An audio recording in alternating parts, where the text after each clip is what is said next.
നമസ്കാരം സർ. നമസ്കാരം. ലോകരാജ്യങ്ങളെല്ലാം മുട്ടുമടക്കിയ രാജ്യമാണ് ഇസ്രയേൽ. അത് അവരുടെ കടുത്ത നിലപാടുകൾ കൊണ്ട് തന്നെയാണ്. ഇപ്പോൾ സിറിയയിൽ, അതായത് 2 പതിറ്റാണ്ടിലേറെയായി ബാഷർ അൽ അസദിന്റെ ഭരണത്തെ അട്ടിമറിച്ച HTS തലവനായിട്ടുള്ള അബു മുഹമ്മദ് അൽ ജിലാനിയും സിറിയയിൽ ഇസ്രയേലിന്റെ ആക്രമണം നിർത്തണമെന്ന് അഭ്യർത്ഥിച്ചിട്ടുണ്ട്, അഥവാ ആവശ്യപ്പെട്ടിട്ടുണ്ട്. ഇത് ഇസ്രയേലിനോടുള്ള പേടിയാണോ വ്യക്തമാക്കുന്നത്? അല്ല, അദ്ദേഹം തന്നെ അൽ ജുലാനി തന്നെ വ്യക്തമാക്കിയിട്ടുണ്ട്. യാതൊരു കാരണവശാലും സിറിയയുടെ മണ്ണ് ഇസ്രായേലിനെതിരെയുള്ള ആക്രമണത്തിന് വേണ്ടിയിട്ട് ഉപയോഗിക്കാൻ ഒരിക്കലും അനുവദിക്കത്തില്ല. ഈ ഭീതി കൊണ്ടാണ് ഇസ്രായേൽ അങ്ങോട്ട് ആക്രമണം നടത്തുന്നത്. നേരത്തെ തന്നെ അൽ അസദ് അവിടെ സ്ഥാപിച്ചിരുന്ന ജനങ്ങൾക്കെതിരെ ഉപയോഗിച്ചു എന്ന് ആരോപിക്കപ്പെടുന്ന ശരിയായിരിക്കണം. കാരണം 80,000-ഓളം പേര് സിറിയൻ പൗരന്മാരെ തന്നെ അവിടെ കാണാതായിട്ടുണ്ട്. ജയിലിലുമില്ല, വെളിയിലുമില്ല. കണക്കെടുപ്പ് നടത്തിയിട്ടുണ്ട്.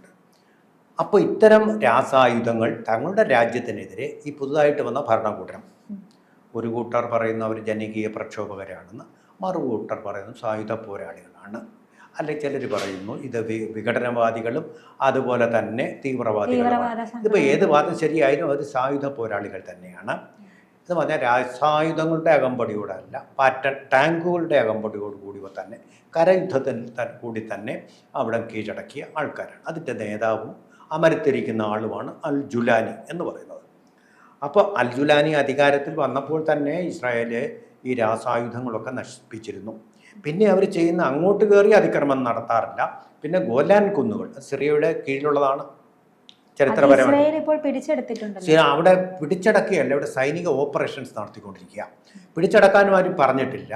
ഗോലാൻ കുന്നുകളിൽ ഇസ്രായേലിൻ്റെ പൗരന്മാരുടെ സാന്നിധ്യം കൂട്ടുക, കൂടുതൽ ഇസ്രായേൽ പൗരന്മാരെ അവിടെ കൊണ്ടുപോയി താമസിപ്പിക്കുക എന്നുള്ളൊരു നയമാണ്. ചൈനക്കാർ തിബറ്റുകാരോടെ നടത്തുന്നത് പോലെ ആ ബുദ്ധമതക്കാരും രാമന്മാരും താമസിച്ചിരുന്ന സ്ഥലങ്ങളിലേക്ക് ചൈനീസ് വാഹനങ്ങളുടെയും റോഡ് നിർമ്മാണത്തിൻ്റെയും അകമ്പടിയോടെ ചൈനക്കാരെ കൂടുതലായിട്ട് അവിടെ താമസിപ്പിച്ച് ആ തിബത്തൻ രാമന്മാരുടെ ഭൂരിപക്ഷം അവിടെ ഇല്ലാതാക്കുന്നത് പോലെ ഒരു ശ്രമമാണ് അവിടെ നടക്കുന്നത്. കാരണം ഗോലാൻ കുന്നുകൾ ഇതിന് രണ്ടിനും ഇടയ്ക്കുള്ളൊരു പ്രദേശമായതുകൊണ്ട് ഒരു ബഫർ സോണും വളരെയധികം തന്ത്രപ്രധാനമായിട്ടുള്ള പ്രദേശമാണ്. അപ്പോൾ അതുവഴി ഒരു ആക്രമണം നടത്തുമോ എന്നുള്ള ഭീതിയാണ്. ഈ ചൂടുവെള്ളത്തിൽ ചാടിയ പൂച്ചയ്ക്ക് തണുത്ത വെള്ളം കാണുമ്പോഴും പേടി വരുന്നത് വരാം. കാരണം എന്താണെന്ന് വെച്ചാൽ അസദ് ഭരിച്ചതോടുകൂടി അവിടെ 2 രാഷ്ട്രങ്ങളായിരുന്നു. സായുധ പോരാളികളുടേതായിട്ടുള്ള ഒരു ഭാഗവും അതുപോലെ അസദ് ഭരിക്കുന്ന മറ്റൊരു ഭാഗവും. 2 രാഷ്ട്രങ്ങളായിട്ടാണ് സിറിയ പിന്നെ നിലനിന്നിട്ടുള്ളത്. മുല്ലപ്പൂ വിപ്ലവത്തിന് ശേഷമാണ് ഇതൊക്കെ സംഭവിച്ചിരിക്കുന്നത്. അത് നമ്മൾ അങ്ങോട്ട് പോകുന്നില്ല, അങ്ങോട്ട് അത്രയും കടന്ന് കയറാൻ സമയമില്ല. അപ്പോൾ അത് കാരണം 2 രാഷ്ട്രങ്ങളായിട്ട് തന്നെയാണ്. ആ 2 രാഷ്ട്രങ്ങൾ ഇപ്പോൾ ഒന്നായിരിക്കുന്നു. കാരണം ഈ റിബലുകളായിട്ടുള്ള ആൾക്കാരെല്ലാം കൂടി ഇപ്പോൾ അവിടെ അലപ്പോയും കീഴടക്കി അവിടെ നിന്ന് അൽ അസദിനെയും പുറത്താക്കിയതോടുകൂടി ഇത് ഒറ്റ രാഷ്ട്രമാണ്. അപ്പോൾ ഏത് നയം അവർ അവലംബിച്ചാലും ഒറ്റ രാഷ്ട്രം തന്നെയാണ്. ഈ ഒറ്റ രാഷ്ട്രത്തിൻ്റെ നിലനിൽപ്പ് വലിയ അപകടത്തിലാണ്. എന്തെന്ന് വെച്ചാൽ സാമ്പത്തികമായിട്ട് ഒരു തുടക്കം കുറിക്കാൻ ഉള്ള അടിസ്ഥാനമായിട്ടുള്ള സമ്പത്ത് ആ രാജ്യത്തിനില്ല. ഇന്നത്തെ ലോകത്ത് നിലനിൽക്കണമെങ്കിൽ സമ്പത്തിൻ്റെതായിട്ടൊരു നല്ല അടിത്തറ വേണം. അത് ആ രാജ്യത്തിനില്ല. അത് അപ്പോൾ ഒന്നേ നിന്ന് തുടങ്ങണം, ഹരിശ്രീയിൽ നിന്ന് തുടങ്ങണം. അതിന് പണം വേണം. ഇപ്പോൾ യുദ്ധത്തിന് പോകാൻ പറ്റുമോ? യുദ്ധത്തിന് പോയാൽ വീണ്ടും പണമില്ലാതാകും. അദ്ദേഹം പറയുന്നുണ്ട് തുർക്കിയിൽ നിന്നുമൊക്കെയുള്ള ആൾക്കാർ തിരിച്ച് ഞങ്ങളുടെ രാജ്യത്തേക്ക് വരണം, ലോകത്തിൻ്റെ എല്ലാ ഭാഗത്തു നിന്നുമുള്ള സിറിയക്കാർ വരണം. പക്ഷേ അദ്ദേഹം അതേ നാക്കിൽ തന്നെ പറയുന്നുണ്ട് ഇവരെ പോറ്റാനുള്ള പണം ഞങ്ങളുടെ കയ്യിൽ പക്ഷേ ഇല്ല, ജീവിക്കാൻ പട്ടിണിയായിരിക്കും. വലിയ കഷ്ടമാണത്. പലസ്തീൻ അഭയാർത്ഥികളുടെ കാര്യം പറയുന്നതിനേക്കാളും കഷ്ടമായിരിക്കും. വന്നു കഴിഞ്ഞാൽ ചെലവിന് കൊടുക്കാനില്ല, ചെലവും കൊടുക്കാനില്ലാത്ത അവസ്ഥയാണ്. അപ്പോൾ നമ്മൾ ഏതൊക്കെ രാജ്യങ്ങൾ സൗദി അറേബ്യ സഹായിക്കും. കാരണം ഇറാൻ്റെ സ്വാധീനത്തിൽ നിന്ന് കഷ്ടിച്ചൊന്ന് രക്ഷപ്പെട്ട് നിൽക്കുകയാണ്. അപ്പോൾ സൗദി അറേബ്യയുടെ സഹായം. പക്ഷേ അതുകൊണ്ടും പറ്റില്ല.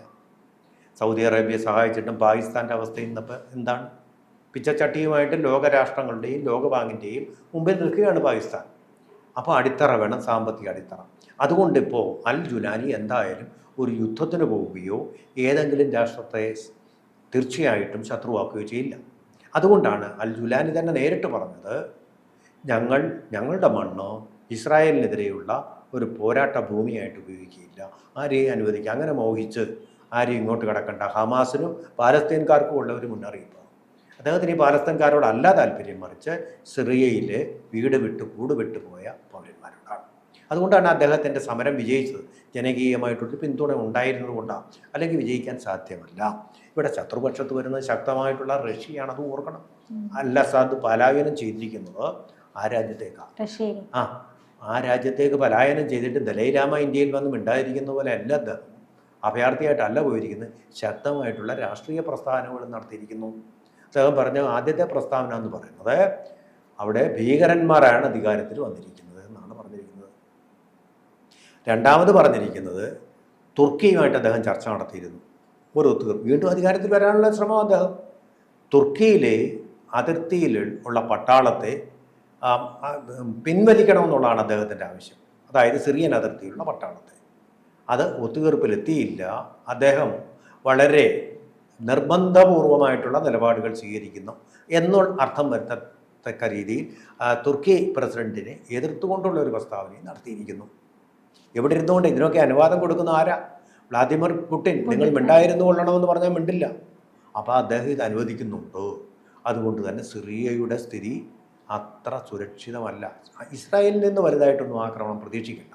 ഇസ്രായേൽ എന്നാലും ഇസ്രയേൽ ഈ ഭീകരവാദ സംഘടനകളെ പാടെ പാടെ പാടെ പാടെ അടിച്ചമർത്തണം, അല്ലെങ്കിൽ അവരെ വേരോടെ പുഴുതെറിയണം എന്നാണ് ഇസ്രയേലിൻ്റെ ഒരു നയം. അപ്പോൾ ഇദ്ദേഹം ഈ മുന്നോട്ട് വെക്കുന്ന നിർദ്ദേശം ഇസ്രയേൽ അംഗീകരിക്കുമോ? അല്ല, അതിൻ്റെ ഒരു രാഷ്ട്രീയം എന്ന് പറഞ്ഞ ജിയോ പൊളിറ്റിക്കൽ സിറ്റുവേഷൻ ഇപ്പോൾ എന്താണെന്ന് വെച്ചാൽ ഇറാനെ ദുർബലമാക്കണമെന്നുള്ളതായിരുന്നു ഇസ്രായേലിൻ്റെ ആഗ്രഹം. ഹെസ്ബുള്ളയെ ലെബനനിലും ഇസ്രയേലും തകർത്തതോടുകൂടി അവരുടെ ലക്ഷ്യം അവർ സാധിച്ചു.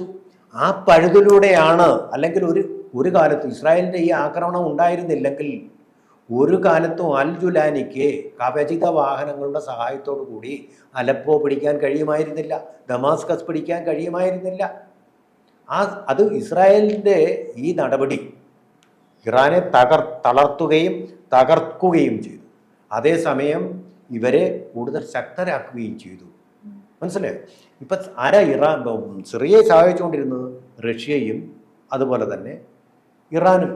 ആ രണ്ട് രാജ്യങ്ങൾക്കാണ് ക്ഷീണമുണ്ടായിട്ടുള്ളത്. ഇസ്രയേലിനെ സംബന്ധിച്ചിടത്തോളം ഒരു വിജയമാണ്. ഈ ഹസ്ബുള്ളയുടെ ആക്രമണം ഇനി ഉണ്ടാവുമോ? ഇങ്ങോട്ടുണ്ടാവുകയില്ല. പലസ്തീന് ഒരുപാട് പേരെ കൊന്ന് ഒരുപാട് പഴി കേട്ടിട്ടും അവിടെ ഉള്ള ഹമാസിനെ അവരുടെ ശക്തി, സ്ട്രൈക്കിംഗ് പവർ, ഹമാസ് ഇല്ലാതാവുകയില്ല ഒരിക്കലും, ഹസ്ബുള്ളയും ഒരിക്കലും ഇല്ലാതാവുകയില്ല. പക്ഷേ അവരുടെ സ്ട്രൈക്കിംഗ് ഫോഴ്സ് ഇല്ലാതാക്കാൻ പറ്റി. ഏറെക്കുറെ അവരുടെ ലക്ഷ്യം അവർ സ്ഥാപിച്ചു കഴിഞ്ഞു. ഇനി സിറിയയോട് യുദ്ധത്തിന് പോകേണ്ട ഒരാവശ്യമില്ല. ഇവർ കയറി ഓവർ ആക്ഷനാണ് ഈ കാണിച്ചത്. അവരുടെ രാസായുധങ്ങളെല്ലാം തകർത്തു. ഇപ്പം ഗൊലാൻ കുന്നുകളുടെ പേരിൽ ഒരു സംഘർഷം ഉണ്ടാവാൻ പോകുന്നില്ലെന്നാണ് ഞാൻ വിശ്വസിക്കുന്നത്. കാരണം ഗൊലാൻ ഹൈറ്റ്സിൽ പണ്ടും ഇസ്രായേൽക്കാരുണ്ടായിരുന്നു. ജെറുസലേമിൻ്റെ പേരിൽ ഒന്നും ഉണ്ടാകാൻ പോകുന്നില്ല. കാരണം ശക്തമായിട്ടുള്ള അമേരിക്കയോട് യുദ്ധം ചെയ്യാനുള്ള ഒരു പരുവത്തിലല്ല ഇപ്പോൾ അൽ ജുലാനിക്ക് ഇപ്പോൾ ഉത്തരവാദിത്തമായി. നേരത്തെ അദ്ദേഹം ഒരു സംഘടനയായിട്ട് പ്രവർത്തിച്ചിരുന്നു. അപ്പോൾ ഭീകര സംഘടനയോ സായുധ സംഘടനയോ എന്തുമായിക്കോട്ടെ, ഓരോ ആൾക്കാരുടെ വീക്ഷണം അനുസരിച്ച് വ്യത്യാസപ്പെടാം, ആയിക്കോട്ടെ, അതെന്തുമായിക്കോട്ടെ. എന്തായാലും ശരി, അവർക്ക് ഉത്തരവാദിത്തമില്ല, എന്തും ചെയ്യാം. ഇപ്പം അങ്ങനല്ല. ഒരു രാജ്യത്തെ രക്ഷിക്കണം, അവിടെ പട്ടിണിക്കിടാതിരിക്കണം. അപ്പോൾ എന്തു വേണം? ലോകരാജ്യങ്ങളുടെ സഹായം വേണം. അപ്പോൾ ലോകരാജ്യങ്ങളുമായിട്ടെല്ലാം ഇപ്പോൾ അദ്ദേഹം നയതന്ത്ര ബന്ധം സ്ഥാപിച്ചുകൊണ്ടിരിക്കുകയാണ്, നയതന്ത്ര ബന്ധത്തിന് വേണ്ടി ശ്രമിച്ചുകൊണ്ടിരിക്കുകയാണ്. അയാളുടെ ശത്രുപക്ഷത്ത് നിന്ന രാഷ്ട്രങ്ങളുമായിട്ട് പോലും ആരോടും ഇപ്പോൾ ശത്രുത ഇല്ല എന്നാണ് അദ്ദേഹം പറയുന്നത്. അങ്ങനെയാണ് ഇപ്പോൾ അദ്ദേഹം, അതാണ് ശരിയായിട്ടുള്ള ഒരു തന്ത്രം, ഭരണതന്ത്രം. അതല്ലെങ്കിൽ അവർക്ക് മുന്നോട്ട് പോകാൻ പറ്റില്ല. ശത്രുതയും വെച്ചുകൊണ്ട് നടന്നുകൊണ്ടാണ് പാകിസ്ഥാനെ ഇന്നലെ വന്നത്. പക്ഷേ സിറിയ നല്ലൊരു തുടക്കമാണ് ഇപ്പോൾ അദ്ദേഹം പറഞ്ഞിരിക്കുന്നത്. അത് വിശ്വസിക്കാമെങ്കിൽ സിറിയ അതിൻ്റെ പഴയ പ്രതാപത്തിലേക്ക് മര്യാദയ്ക്കാണെങ്കിൽ, ഇത്രയേ ഉള്ളൂ, മര്യാദയ്ക്ക് പോയാൽ നിങ്ങൾക്ക് രക്ഷപ്പെടാം എന്ന് മാത്രമേ ഇപ്പോൾ അവസാനമായിട്ട് പറയാനുള്ളൂ. കൂടുതൽ വാർത്തകളും വിശേഷങ്ങളും നിങ്ങളിലേക്ക് എത്താൻ ABC മലയാളം സബ്സ്ക്രൈബ് ചെയ്യുക, ബെൽബട്ടനും അമർത്തുക.